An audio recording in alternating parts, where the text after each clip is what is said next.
Hello, everybody, and welcome along to another one of these interviews for the BTPA, the Bowen Therapy Professional Association, with me, Ben Calder. And I'm really, really pleased today to have Gus de la Querra with me from the Body Rewired, who, a little bit of a celebrity character in our Bowen world because you and your guitar turn up in various places at various times. But really, really pleased to have you with me, Gus. Thank you for joining me. Thank you for asking me, Ben. It's I've been following you for a while now as well. Although we haven't actually officially met. I think we've bumped into each other once or twice. But yeah, no. Thank you for asking me. It's great to be here.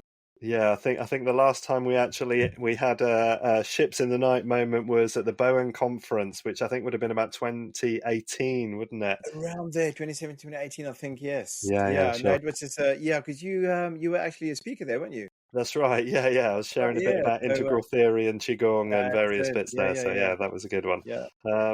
Yeah, and certainly you've really been on my radar over the last few years.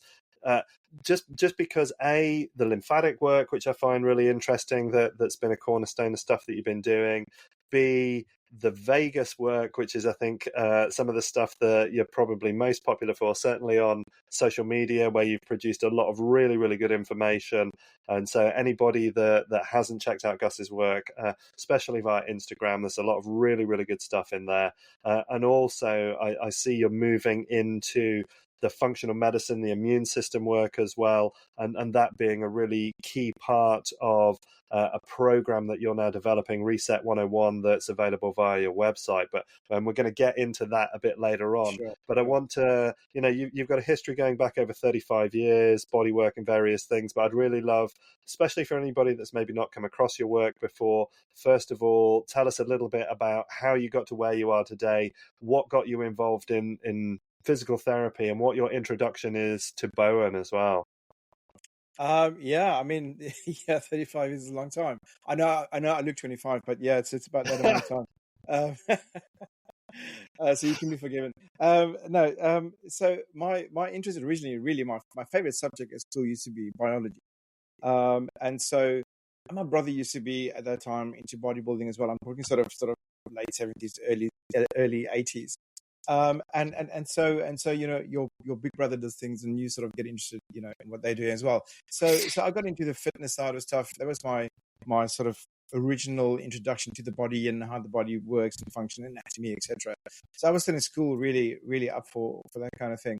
And then when you finish high school, you sort of think, well, what am I going to do next? In my head, physiotherapy was sort of, well, I'd like to do something like physiotherapy, but physiotherapy, I just in my head at that time, I was thinking physiotherapy just for old people, rehab, all those kind of things. So I sort of parked that, far away, and then got more into the fitness side of things. Became a personal trainer and fitness instructor, etc. Then moved over to the UK end of '99, and then I was still doing the fitness training stuff, and then decided, but I need something more. I need more information, and so I started getting into sports therapy and sports massage, deep tissue work, etc. And then I was in a workshop, and there were two Bowen practitioners on the workshop, and they said, oh, I was still trying to do physiotherapy. I was still trying to think, how can I go and study physiotherapy? But timing wise, it just wasn't going to work out. I already had a practice. I was busy in my sports therapy practice, and they said, oh, we wouldn't worry about the physiotherapy. Why don't you go try the Bowen Technique? And I was like, what's a Bowen Technique? And they go, oh, you do feel things there, walk out the room. I was like, okay, that's just not my thing by the sounds of it. And then once again left that behind. But 6 months later, I went online and found the Bowen forum. It was before the days of Google. I think the search engine there was Yahoo or Alta Vista or something. And I went online and I found European College of Bone Studies. But first of all, I found this forum about all these therapists talking about all these things that they are busy dealing with and treating. And I was thinking, and here's me slaving away, trying to soften somebody's glutes for 45 minutes. And they're busy treating asthma, and they're looking at helping people with this and that. And I was like, I want a piece of that. So I went on and I found the European College, then ECBS, now CBS, European College of Bone Studies, and then went straight into a training course with a guy called David Howells, who was my teacher. Lovely guy. originally a chiropractor, and he was in the Bowen scene since sort of early 90s. And that was my Bowen journey. But I must admit, my whole 12 months through my Bowen journey, I was thinking, they're pulling the wool over my eyes. This is not going to work. They're taking my money, showing me all these weird things. It's not going to work. I think for a lot of people, it's like that, right? When you start going to Bowen. But then, yes, the results started coming in. And then I had to make a decision one day, as in my head is saying what Bowen stands for and the way Bowen works, but I was still doing the opposite a lot of times with my deep tissue work and everything. And so one day I decided, for my mental clarity, I have to decide which way I want to go. And so just over 20 years ago, I decided Bowen is the way that I want to go. And that's when it all shifted for me. And sort of the journey started from there onwards. Yeah. So what did you find the most difficult thing then to really grasp, having come from that kind of, that more effortful manual therapy point of view? What was it that you really struggled with mentally on that? It was just that, the effort. And also, not that I'm lazy or anything, but no, it's the fact that that we all think that you have to go deep and hard to get results. You have to really get in there and create pain, and people need to feel that you're working on them, and et cetera, et cetera. And you have that specific mindset, and then you have coming from the Bowen from the other side. It's just like, just be nice to the body, just be nice to the nervous system. And I was finding that I was contradicting myself, what I was telling people, because I like to educate clients as well. I like to talk to them, and they'd like to hear. Well, sometimes they glass it over, and you got to stop talking now. But I like to educate them as well. And I'm finding myself, it was difficult to explain to them how Bowen works and the effectiveness of Bowen, and then get them on the couch and go deep tissue pain. So that was that crossover. And then obviously when you make a big change like that, you think, I'm going to lose all my clients. I'm going to switch over from this to that. They've been coming to me for years for massage and deep tissue stuff. But if I switch over now, I'm going to lose all my clients, etc. And then after a while, and I think it comes with age as well and with experience, it's the fact that you realize people come to you because of you. And I think that's what a lot of therapists sort of miss out on. They sort of think, it's a technique, whatever. Yes, it is. But a lot of times people, I don't like to use the phrase buy into you, but yes, they come to you because of you and because of what you offer them, and they sort of catch your vibe and get on the same wavelength. And ultimately, that's why I think we find clients stick with us. Certain clients stick with us, no matter which way we go, because they come to us for us, for you are. And I think that's a lot of therapists forget, or maybe not think about it, is the fact that don't stress too much about it, is what you do, because people will come to you and they trust you for who you are and what you stand for. Yeah, I think that's such an important thing as well. Many years ago, I can remember a mentor saying to me, look, you're the brand. Stop hiding behind the system. You're the brand. You've got to remember, which again, it does to a degree have a bit of a corporate-y business edge to it. But ultimately, if we're not being effective in the business, then actually it also limits how many people we can help. So there needs to be that growth on both sides to make sure that we're representing ourselves in a clear way. And I really appreciate what you said as well about the fact that you educate your clients. It's not just you come in, you get on the plinth, I do a thing for you, you get out, and then you just keep on coming back and back and back without actually understanding where they're coming from, and how, with the right types of understanding of how they get into those situations, actually they can reduce the amount of time that they need you. And I think that builds up a very strong bond of trust when they realize you're not just trying to scalp them for every penny that they've got by having them come back all the time to solve the same problem. Yeah. And you touched on a very important point there, in the sense that when you become a therapist and when you become a self-employed therapist, you are a business. You're taking money. So the minute you start taking money, you're a business. And yes, we don't like to talk about the M word, and people find it uncomfortable. But at the end of the day, that's what you are. And I think that's a lot of people forget or try and shy away from. I can't charge this, I can't charge that, or it's they feel guilty for taking money, type of thing. But if this is your job and this is what you're going to do, and the point that you made as well is the fact that you forget that if you don't treat your practice like a business, eventually you'll probably go out of business, which means, yes, you're not able to help any more people, if you stop treating. So unfortunately, you have to take that little edge as well, or that side, that flip side of that coin as well. Pardon the pun. Um, of the fact that yes, you are a therapist and it's all about compassion and trying to heal people, but at the same time, because you take money, you're actually a business. So you have to apply yourself to a certain degree, being a business. And the other thing that I think people shy away from is sort of the advertising part of it. Well, I'm not good at sales advertising. You don't have to be good at sales advertising. All you have to talk to your clients or to talk to people about is what you enjoy doing, you Yeah, know, and that's not sales. So when you talk about what you enjoy doing, as you've mentioned, what your passion is, um, it's not sales, but that's what people want. They want to know that you are passionate and you enjoy what you're doing, and that's what attracts people.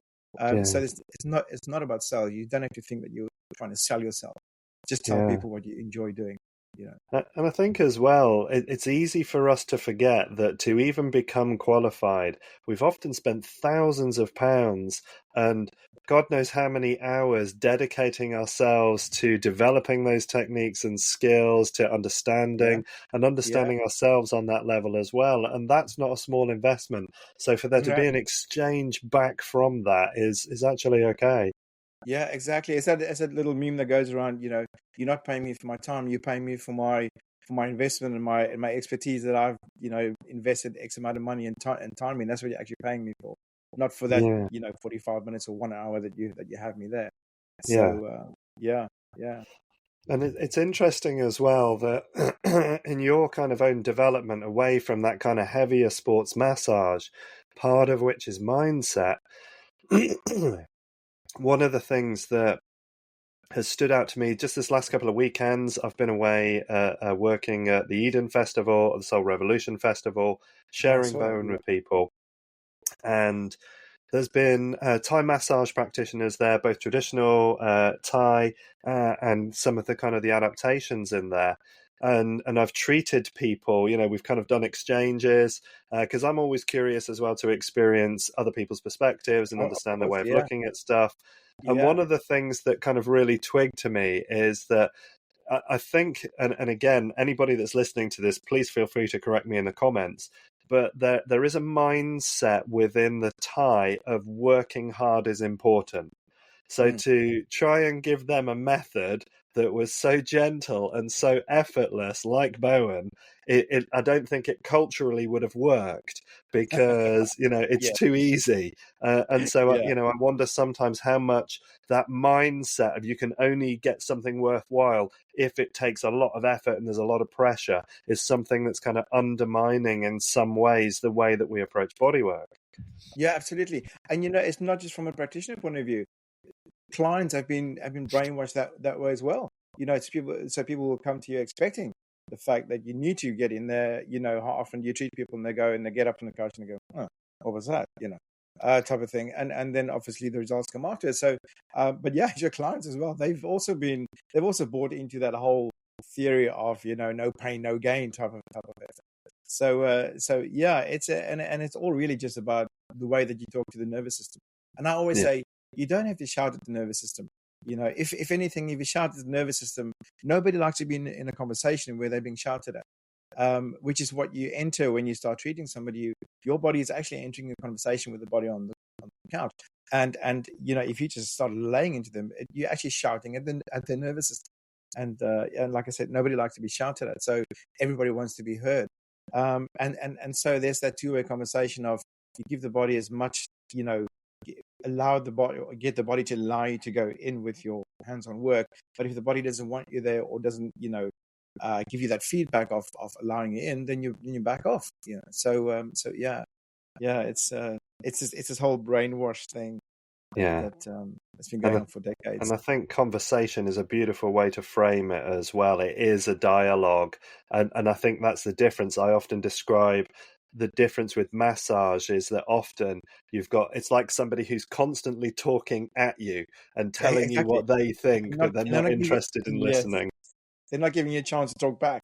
You know, they just sort of forcing their viewpoint onto you, and you just got to sit there and take it. So yeah, it's a good way of describing it.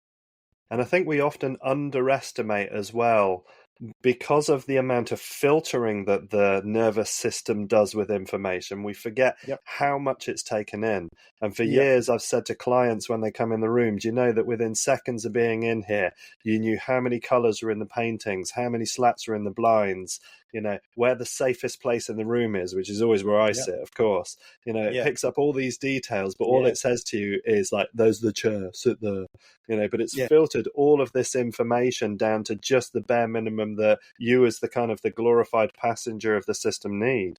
Exactly. Otherwise, you'd be overwhelmed. There's a great book by I don't know if you read it, a guy called David Eagleman called Incognito: The Secret Lives of the Brain.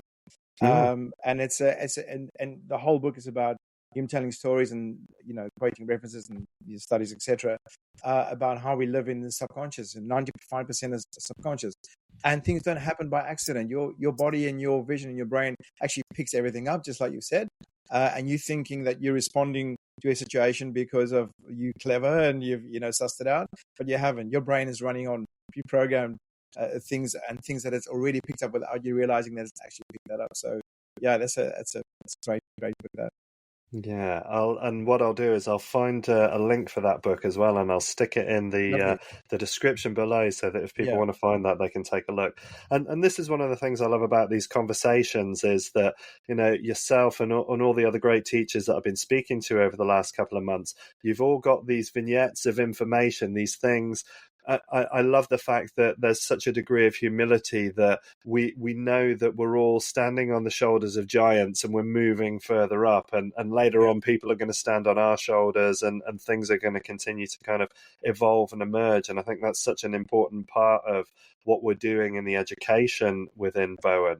But I'm kind of curious, you know, especially within your Bowen work, what's really changed in the way that you practice? Are there any kind of beliefs that you feel that you held on to at the beginning that you've dropped, or is there anything that you've really embraced that you were resisting before, apart from the simplicity and the ease?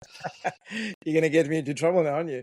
Yeah, Um, definitely. Let's go there. You know, times change. It's time that we continue to move forward. um, I think the biggest change for me, and I still see obviously teaching. I don't like the word teaching because I don't see myself as a teacher. I see myself as a sharer of information, because I don't think, you know, you have this vision of a teacher knowing more than you do, but they actually don't, you know. So it's just sharing information. So going around sharing information, what I find, you know, and what I find with myself up to a few years ago is that is that you beat yourself up about by being so loyal to what you've originally been taught, which was a manual with numbers, and you think that that's the only way, and if you get one of those numbers wrong or leave one of those numbers out, then things are going to go badly wrong, you know. um, and so, you know, so I was very early in my training. I was very much, you know, that's that procedure or that protocol, and this is the numbers, and number one, you know, and number, and you go and you work your way through those moves, and you think, like I said, you know, if you leave something out, that something goes wrong, or if you turn the body over and you don't do what we call hit the lat first, then it's not, you know, it's not going to work. And so and so I did that for years, until I realized actually it's all about just information that you give the body. Those protocols and those procedures are just really good ideas of how this can work for someone, but not for everybody. And I think if you want to progress as a practitioner, you have to sort of realize that, you know, we always use the whole cliche, you know, you learn for your driving license, and then once you get your license, you sort of have to adapt things and change, and is that type of thing. But I find it amazing how many practitioners are still stuck in that way of thinking. And then they come on my workshops and I go, you know, Bowen is actually freedom. We have the move, we have the breaks, and you use that to your advantage wherever you think the body sort of needs it. And people walk away from the workshop and they contact me afterwards or say on the workshop saying, you know, it's actually quite a relief to know that they can actually, you know, the body won't explode if you miss out number 2 and number 3. You know, they can move things around and change things, treat the body on the couch, you know. So I would say, without deviating too much from the technique itself, I would say that I'm sort of saying nowadays that I'm loyal. I'm loyal to my client. I'm not loyal to my technique. As whichever way you want to take that. So yes, that's probably the biggest change that I've found, is that working away from the numbers, from the recipe. Yes, when we train somebody in becoming a bone practitioner, and I think for any type of therapy, is you have to go through the process in order to understand the principles and how things work, and and the possibilities. But a lot of times people can, because you have to go through a process in the end to go through an exam or assessment to be able to say, okay, yes, you understand the work, or no, you've got no clue, type of thing. So you have to sort of go through that process of learning things a certain way. But then a lot of people, unfortunately, then get stuck in that way and thinking there's no other way. Once again, if they don't do it that way, things are going to go wrong. So that's the biggest lesson I think that I've learned is to go more what the client's body is telling me, and use the work that I know and add some different ideas to that. So Bowen is still my basis. The move we use in Bowen is brilliant, but there are other therapies using exactly the same move. So your shiatsu massage technique actually use the same move. So it's not that move is not isolated to just Bowen. And the Bowen breaks are originally osteopathic, and Tom Bowen obviously called himself an osteopath to start off with in any case. So you have the move, you have the breaks, and you can use them in so many different ways to target specific areas and specific things. But yeah, so that's what my workshops are about, is taking people out of the sort of patterned way of working. I don't talk about any procedures on my workshop. I might mention it, but I don't say do it after that procedure or that protocol or whatever. I say you pop this work in where you think the body needs it, and when you think the body needs it, and you put the breaks in where you think the body needs it. So yeah. And I think what you're really speaking to as well is the fact that you're treating individuals as individuals rather than seeing them as a paint by numbers, as a formula that we go through. And I think it can be too easy to just think, well, we'll do turn the body over, do and then we're done, out, next. And that's too simplistic. But I do, I understand as well there's a value in, when we think about it from like a cooking point of view, we need to understand the ingredients and we need to understand the recipe to a point, but then it's about learning to cook something that is unique within there. And, I'm happy to hold my hands up and confess to the fact that in almost every therapy I've been trained, when people give me rules about what they say you must and you must not do, one of the things that I have to do is I have to go and break those rules and find out how many of them are stories and how many of them have validity, because otherwise I'm not confirming the work for myself. Yeah, absolutely. It's not to say that you can never go back to those things, because you try this way, try that way. If it doesn't work, then okay, there's a very good chance if I do it, that way, then it's probably going to work or help. So, and with my treatments, I play with my treatments. Sure. My treatments are the way that I explore things. So and I assess things with my hands while I'm busy working. But obviously, when you're assessing with your hands, you're actually treating at the same time. Yeah. So I normally, same as you. Well, let's try this and see what happens, or let's do it this way and let's go for that and then see what happens. Which is the way I generally work. And then my clients get off the couch afterwards and they say, well, what do you think is going to happen now? And I go, I don't know. We've chucked everything up in the air. Let's see what comes down. Yeah. And I think that creativity and that curiosity are so important when we're being individual with each client on the couch, because even if they look like they've got similar histories or similar problems, actually how that nervous system has then internalized that and why it's doing what it's doing is still unique to that individual. Absolutely. And I don't, and obviously if that's not your thing and you're feeling nervous about the work, or you might be recently qualified, there's nothing wrong with sticking those procedures to, if you want to stick with those procedures for the rest of your life, it's fine as well. But if you want to develop as a practitioner and really get to understand the work, then I think you have to just go off here a little bit, try a few things, differently, and see what happens. Yeah, I mean, I'm certainly as well one of my mentors in epigenetics, which we're going to get onto a bit of your functional medicine stuff in a moment. So at 75, he is still exploring and updating stuff that he's been working with. You know, he qualified the year I was born. That's how long he's Yeah. been working now, and he's still He must be really educating. old. Yeah, you got really old. Yeah, thanks. I know it looks good, doesn't it? But he's still kind of reviewing and refining and taking on board new information, new research, and incorporating that and adjusting what he's doing. And I think that's so important if we've got any approach to health, is not to close the doors on potential new information and what that can lead to. Sure. And of course, the biggest source Yeah. of that is right there in the client. Yeah, absolutely. Yeah. Yeah. So let's move on a little bit, because Yeah. one, you know, I know, for example, obviously you, Bowen practitioner, you're a teacher of McLaughlin scar tissue release as well, but and I've known like your work through lymphatics, through Vegas, and now you've put together a program which is Reset 101, which has that Vegas, lymphatic, and immune system as three key components, which again, I love that as a combination. But I'd love for you to just take us through why you want to put those three components together and what you think that interrelationship is between them. Sure. When I was teaching for CBS for the Bowen College for quite a few years, and then left the college, and I thought, right, I still want to teach, but I want to do my own thing.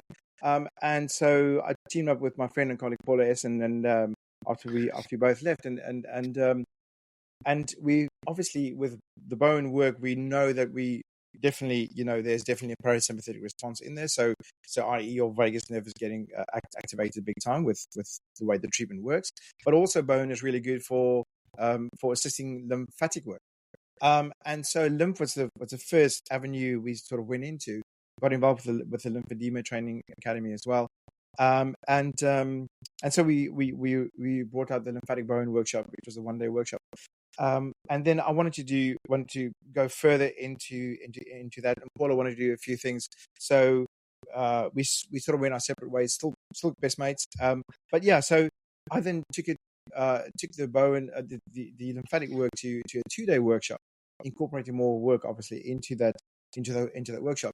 And it's great because once again, it's the Bowen moves and everything, but just more specific lymphatically, we started making a bigger difference. But then I started realizing actually, all the key areas for lymph that's really important, you're actually working vagus nerve at the same time. So when you look at the neck and the face and all the cranial stuff around there, and it's so important for the lymphatics, for the lymph in the brain, to be able to drain properly, and a large proportion of the lymph in the brain actually drains into the sinuses. So bang, you get onto lymphatic straight away there.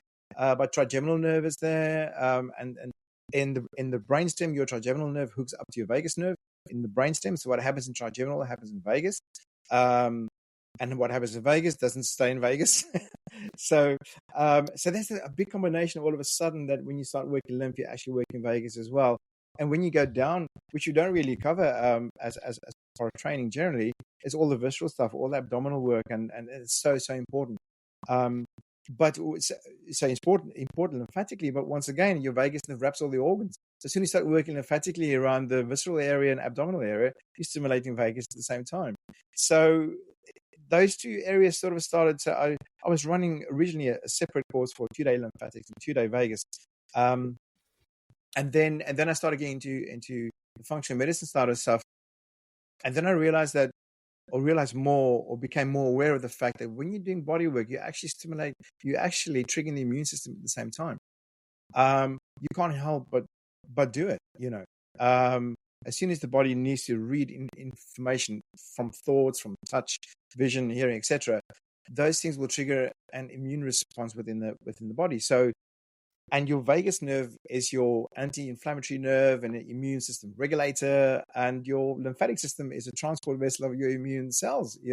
So all of a sudden I was thinking, oh, look at all this. What am I going to do now? Where am I going to go with all this?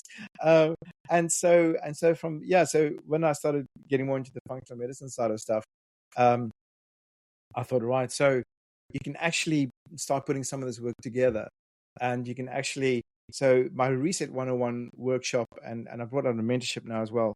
The 2-day workshop sort of covers the crossover points of where you'll work the lymphatic system, but also very effectively work the vagus nerve at the same time.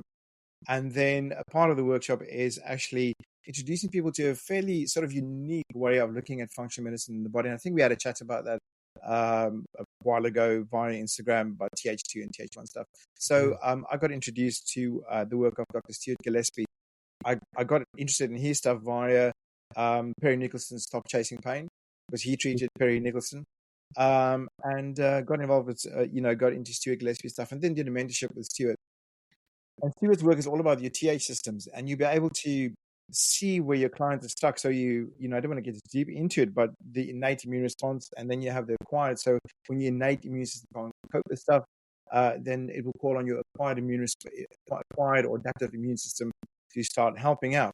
But there are very specialized type of cells then that start getting involved. So, for argument's sake, your TH1 and your TH2 cells, TH1 cells go after intracellular infections, i.e. viruses, and your TH2 cells go after extracellular infections, which are often mold and parasites and bacteria and external stuff.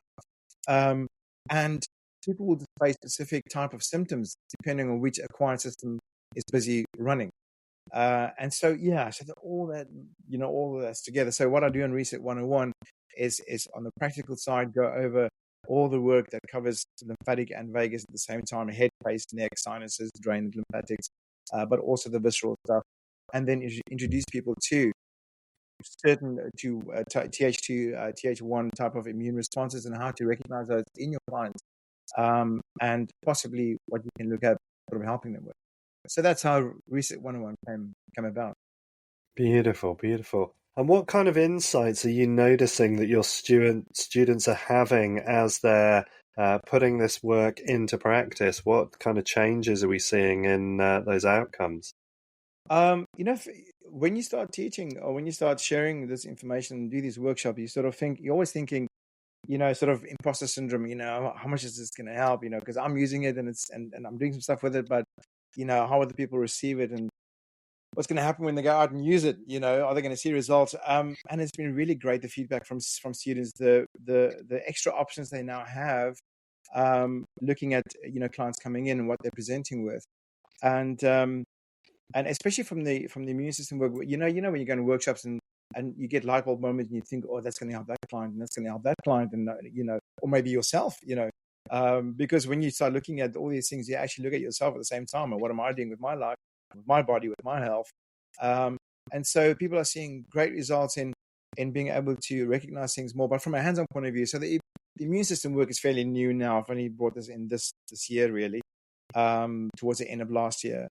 I started mentioning it officially this year within the Reset 101. But, from the lymph and the vagus stuff from before, it's given people a whole new option, and people coming back with great results of resolving things that, existing clients has been coming the whole time for a specific thing.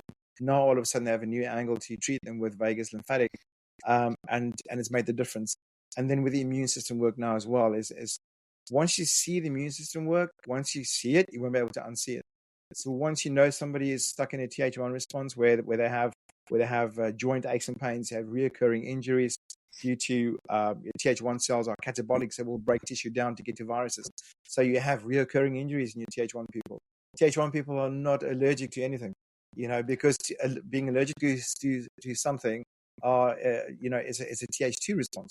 Mm-hmm. So when you start recognizing your clients, and it builds up a bigger picture. So that's what the attendees are going through at the moment now, is all of a sudden, wow, they can actually now see why they're treating the person with the same thing over and over and over and over.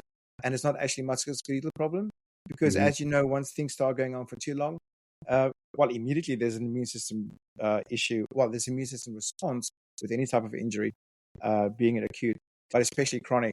And people get stuck in these chronic responses. So it's not like, so you have this acquired response, TH1 cells, TH2 cells, TH17 cells as well.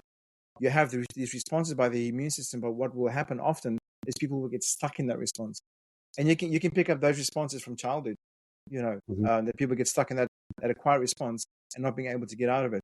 now later in the 30s, 40s, 50s, now they're displaying X, Y, and Z conditions, but it's been actually coming from years and years ago. And so, yeah, so that's part of the workshop, and just making people a bit more aware that when you're doing body work, you're actually also treating the immune system. And yes, you can treat lymphatics, and yes, you can treat the vagus nerve, and yes, you think you can treat fascia. But at the end of the day, as soon as you touch the body, you're actually touching everything. So you can maybe target your treatment more to lymphatic, towards lymphatics, or more towards stimulating the vagus, or but at the end of the day, you're actually treating everything as soon as you touch the body. So it's good to be aware of those things, because we're not taught anything about the immune system. But yet, when we do body work, we're actually triggering the immune system. So yeah.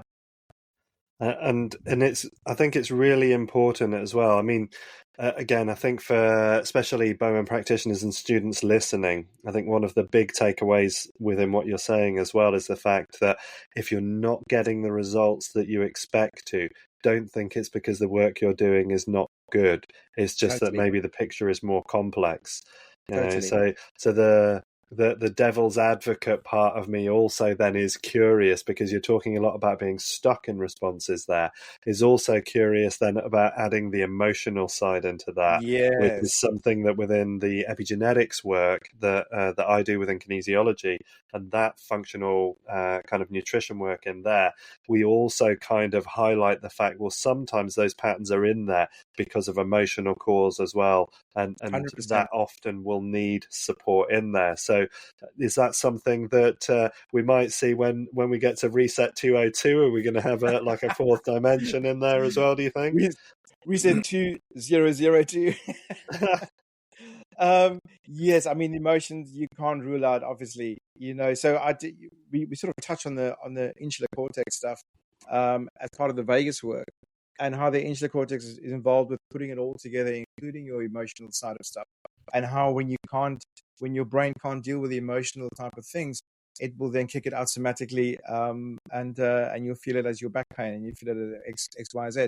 But that the emotions carry an immune component to them as well. Because when you start stressing and you have trauma, you have immediately a cortisol response. One of the things is the cortisol response, and if that becomes chronic, cortisol is catabolic. Initially, cortisol is anti-inflammatory, right? So, but when you have chronic release of cortisol, it becomes catabolic. So is your reoccurring injuries and your reoccurring aches and pains created by this cortisol response, is that actually due to your emotional and to your trauma stuff that's actually kicking off this cortisol response the whole time. So once again, then the vagus comes in, So yes, it's probably something that at some point I will get into, will have to get into. But I think I would like to somehow specialize in something a bit more sort of, because you can get, it's like, how deep down the rabbit hole do you want to go? Sure. So at the moment, I'd rather refer on to somebody who I think can deal with that, because I'm still trying to deal with my own traumas. And I think it's important to remember as well that I've always seen it as a bidirectional pathway, and that when we work with the mind, it can have effects into the body, and when we work into the body, it can have effects in the mind. And it's one of the things we really see within the Qigong work that I teach as well, the mindful movement stuff. And it was really interesting. A little while ago, you were talking about the draining of the glial system and how the sinuses are dealing with a lot of that. One of the first things that we do in any Qigong class is we do a number of very gentle neck mobilizations, right, and then some gentle shoulder mobilization work, just to start to open up the joints. And one of the things I always notice is how that you get that kind of emptying, and you can hear a lot of people kind of clearing throats and other stuff. So there's all that kind of sticky stuff that's been, I always laugh about it being the old cheese in the brain just finding its way back out again. Yeah, totally. Absolutely. So once again, my with my workshops, and if my clients present with something in particular, maybe vagal stuff and lymphatic stuff, that's where we start. And we so sort of not maybe brainwash is maybe a strong word, but we so sort of make use of the fact that you've always got to start your client face down, and and then you do this, and you can start face up. But if you're looking at trying to same as you guys with a Qigong, trying to start clearing things, you've got to start at the openings, so you can't have the shut fire exit and chase people out of the building.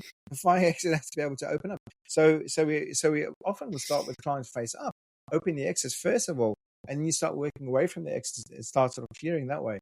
But at least the exits started getting attention.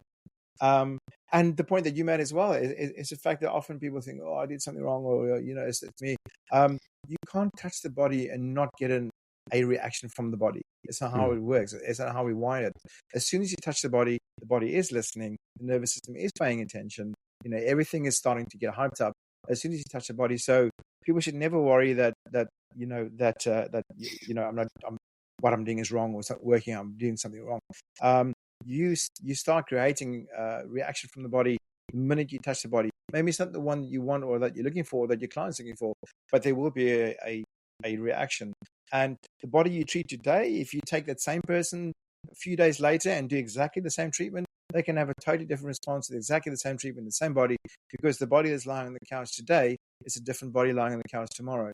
And that's what people also, I think, maybe not aware of or forget. It's that, you can do the same treatment on the same body a few days apart and get a pretty different result because bodies change. And so people should never think, well, no, what I'm doing is wrong because it's not working. It's not you. The body just needs more information, maybe from a different angle. Yeah, absolutely. I love that. I'm curious as well, just because of some of the topics that we're going through at the moment. What do you wish somebody had taught you when you were early on in your practice that's now become fundamental in your expressions of bodywork?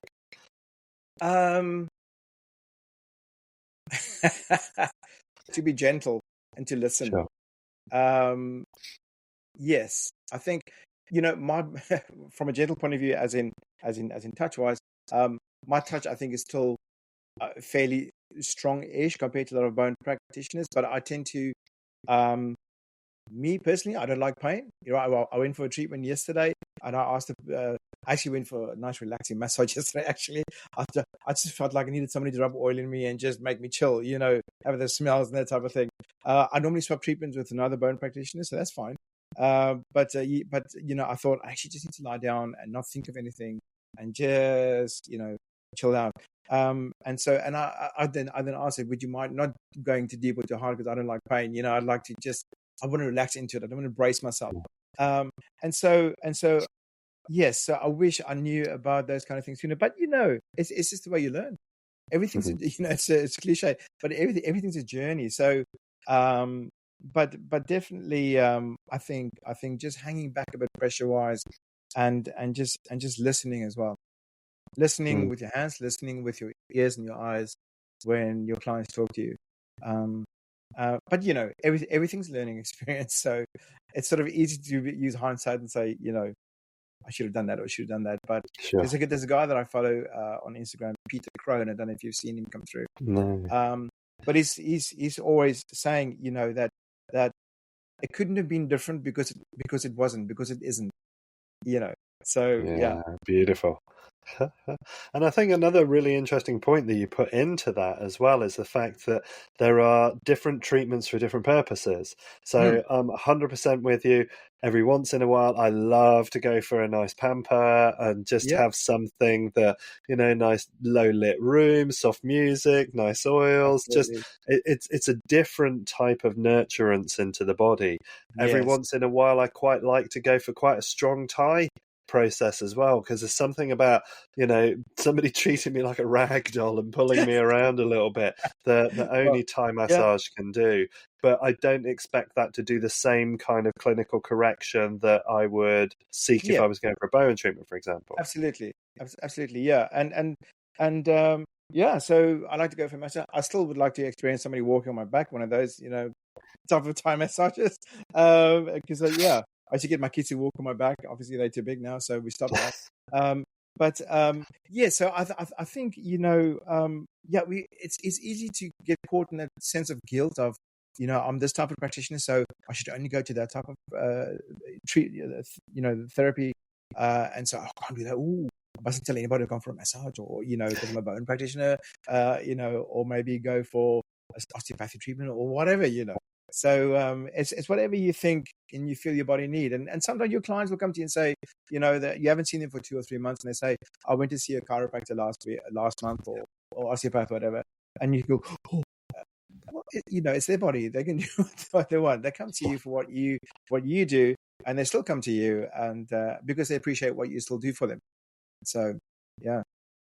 And one of the things I've always felt was really important just in my personal health is I have a health team, so I have a herbalist, I have, that I go to when that's the kind of thing I want. I have a kinesiologist who does that work for me. Yeah. I've got a talk therapist if that's what I need, so it's about understanding what level you want to influence the system and choosing what feels most appropriate in that. So, Exactly. I think that, as you're saying there, it's really important that we have those conversations that say, look, we don't need to judge if somebody's making a choice in a direction. I love going for acupuncture. I love my acupuncturist taking my pulses and just needling me on the basis of that, and just watching the responses in my body from a process like that. So, and I think you as a practitioner learn from that as well. Yeah. It opens it opens your scope, it opens your vision. Otherwise you can get so sort of, isolated and tunnel vision in what you do. And that's anyway being it once again. That I think it's good to experience, as many treatments as possible. Yeah. Good for and you the get soul. those nice conversations as well. You get Absolutely. to exchange thoughts, ideas, philosophy. And again, as you said, that's part of that growth, that learning, that expansion over time, for sure.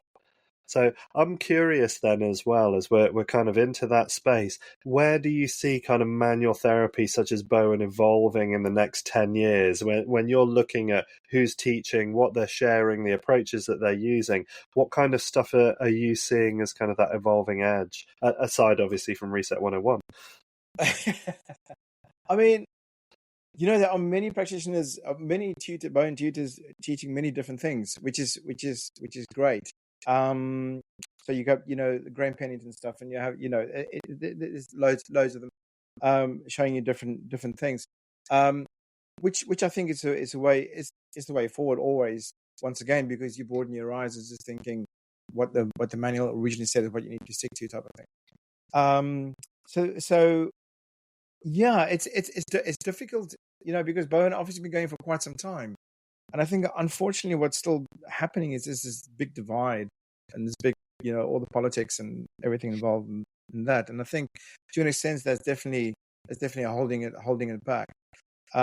So it was great. I was sort of involved with the Bowen Summit with the guys from Australia, with these two hands film that came out, and so I was sort of involved there. But and we had a Zoom. I remember we had the Zoom before the event, and there was one or two of the tutors from Australia's side. They were sort of highly against the fact that that they brought Robert Schleip in to talk about it, and they were saying, we don't need Robert Schleip. Sort of, I treat 100 people a week, and I've never done any advertising. We don't need Robert. But it's like, Robert Schleip has got tens and 100,000 followers around the world. We need people like that to actually drop the word, drop the Bowen word and say, this is what, the Bowen guys do. And this is how I think back the response to it. Because I think we were at the same fascia symposium that you and Robert Schleip spoke about fascia in the latest research. It was the very last live one, actually. And he threw Bowen in there a few times when he was talking about it, and he was saying, and I think that's what Bowen practitioners do when they walk out the room, is they give the nervous system the chance to use that information that just come in and change and blah blah blah. So I do think we need people who has the following to actually drop the Bowen word. So that'll be a good thing as well. But then it will be so much better, as we all know, for everybody to come together. But it's a very difficult scenario because he said, she said, and we here and you there and type of thing. So that's a bit of a shame. So I think that, to an extent, holds the whole thing back. Yeah. And research as well. But then also on the flip side, once again, is a lot of times I think Bowen practitioners sort of, because we're holistic, we treat holistically, we sort of take a swipe at the medical society and where we should actually, those guys who put the years in, they put the hours in for what they're studying. And they often have to deal with things right there just to save lives. we're very fortunate in the fact that we have people coming to us who are okay. They don't need that kind of treatment. So we need a different level. And people say, well, we should, this treatment should be in the NHS. If you can, it should be part of the NHS treatment. Yes, but why should they accept us? If you look at the bone training, it's essentially you can get qualified after between 15 and 20 days of training. You're a qualified bone practitioner, and once you've done that, you don't have to do any courses to treat, because as long as you get insurance, you can treat. So there's that problem. And then I guess from the BTPA point of view, and other organizations, as far as the amount of CPD that you would need, and obviously they can only suggest, and then the members vote on what they then decide on. But I don't think 4 days over 2 years is enough to to sort of say, well, I'm stepping up, because it's not. So I don't think we can put ourselves in the same category as other people who study for years and years and do what they do. Yes, we don't always agree with what they do, for obvious reasons, but we have to take some responsibility and sort of say, okay, well, we need to put the hours in, and we need to put the work in, for us to be respected more, and to be accepted more.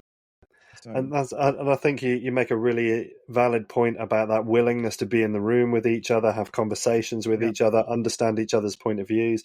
It's part of what my intention is behind these interviews, is just to allow a lot of the voices to be free to speak, to know that, and again, from integral theory, which is the theoretical background that I work with in clinic, we know that nothing is 100% wrong, that everything has a place and a purpose if we only know how to fit it into the right way.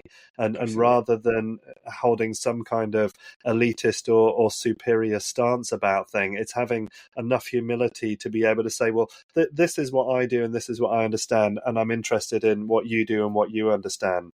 And I think when we know how to use each approach for what it's best at, and not to be trying to draw that this is the everything, we can do everything with this thing, we need nothing else. The example you gave with Robert Schleip, of course, the guy's got so much experience and understanding in his work that we'd be foolish not to listen to that, explore that, and just to allow those viewpoints to become part of that growth process that we're going through. It's so important, and to have that integration over time with services like the NHS and so on, which we know is on its knees, and we need to be in a position where we can say, look, in this way, with these tools, we can help these bits.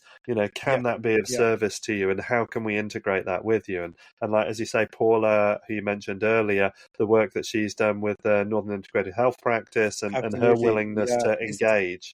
That just showed that it was possible if you approach it the correct way.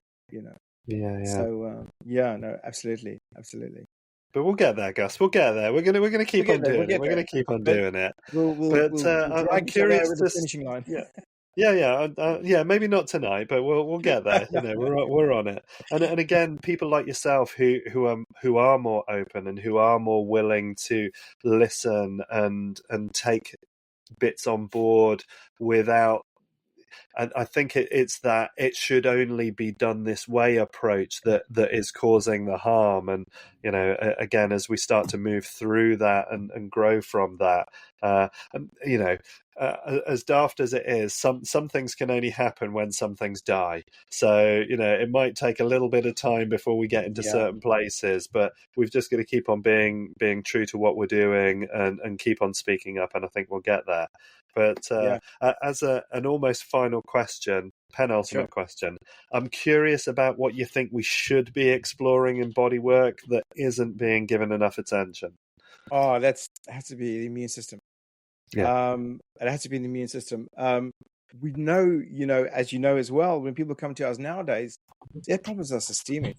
Their problems are systemic, which means, yes, we can, with the hands-on work that we do, we can make a big difference, but we can only do so much. So I think, which you already do as well, is you have to start looking at the bigger picture with your hands-on work, thinking, start moving away from just it being musculoskeletal or being you touching, you working muscles and you working fascia, to that extent. We have to look at what the immune system doing.